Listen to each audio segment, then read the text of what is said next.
Today's the last day of final exams for the players. Quite a few of our players had 12 noon exams. That's why you saw them go out the door here a couple seconds ago.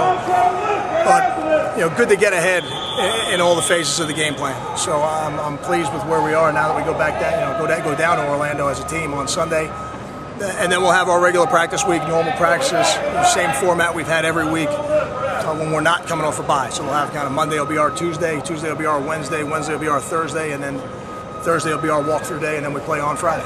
So we're looking forward to a great week ahead at a great location and a great challenge ahead of us to play Virginia Tech. Questions?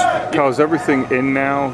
All the installations done and everything? All the installations done. So all the phases have been game planned and all the practices are ready to go. So as we get down there, certainly we'll make adjustments and maybe tweak little things here and there, but really the guts of the game plan, everything's in. You ever worry about distractions once you get down to the bowl site? Different atmosphere, different...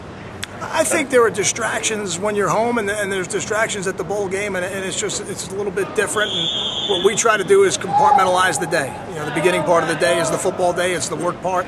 We try to block everything out, and then after we're done with practice and done with whatever obligations we have, it's really their time to relax and enjoy the bowl experience. I think you have to explain to your team how to do that. I think you got to coach your team on how to do that, not just the practices, but how to enjoy themselves. But at the same time, keep in mind, at the end of the week there's a game, and at the end of that game there's going to be a champion. And our goal is to be the champion of that bowl game.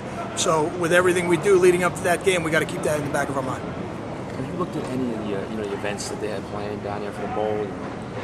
Sure. What did you think of some of the things they had planned? Oh, I think it's great. I think the city itself, it gives you so many opportunities to do some really, really neat stuff. And there is a trip to a children's hospital that I think is going to be as valuable to our players as it will be maybe to some of the kids that are there and need a little boost for the day. So we're looking forward to that as well. I believe that is on Wednesday. Do you think the players get that this is the most prestigious bowl game that they've been to?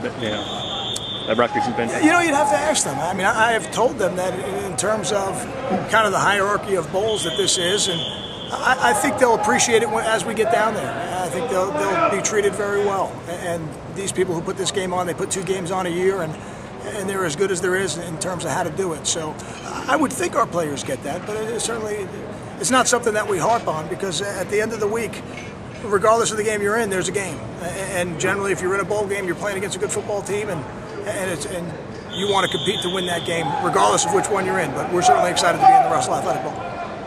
Will you be able to have a normal practice at the high school that you're at?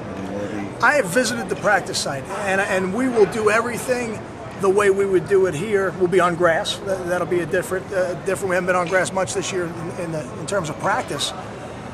But I think we'll have a very regular practice, a very normal practice. I think we've got good field spacing down there, and I think we've got a good facility to practice in. So, yeah, I think so. Did you visit it because of issues in the past? I remember in Houston, you changed the practice fields, you went to the University of Houston.